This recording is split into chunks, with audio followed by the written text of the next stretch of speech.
কিয় গৈছিলোঁ যে আকৌ বাহঁত অহাৰ কাৰণে আকৌ মাৰ ঘৰত আহিলোঁ আৰু আহি ৰাতিপুৱাৰ ভাগতে আহি পালোঁ। তেতিয়া ইহঁতে ইমান বেছি কিবা কিবি দেখুৱালে, খেলিলে, কৰিলে আৰু এয়া মাছ ফ্ৰাই কৰি আছোঁ। মানে আগতে মই মাক ভাতত একেবাৰে হেল্প কৰি দিয়া নাছিলোঁ।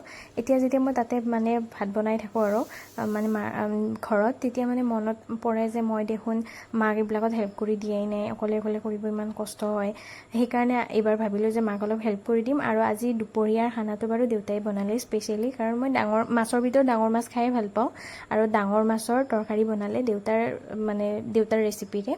তাৰ পৰা টিউশ্যন মানে বহুত দিন টিউশ্যন কৰা নাছিলোঁ, ছামাৰ ভেকেশ্যনৰ হোমৱৰ্কবিলাক দিয়াই আছিলেতো, সেইকাৰণে তাক অলপ হেল্পৰ প্ৰয়োজন হৈ আছিলে। সেইকাৰণে তাতেই মাতি দিলোঁ আৰু গধূলি ধুনীয়াকৈ টেষ্টি চুজি বনাই দিলে মায়ে, চাহৰ লগত খাই ল'লোঁ। আৰু এইফালে আমাৰ পূজনী কথাবিলাক নতুনকৈ শিকি আছে যে, সেইকাৰণে মানে তাই খুব ধুনীয়াকৈ গোটেইখিনি মানে ডেছক্ৰাইব কৰি থাকে। আৰু এইফালে ৰাতিৰ কাৰণে চিকেন বাই ফ্ৰাই কৰি আছে, ৰাতিৰ সাজত চিকেনেই খাম।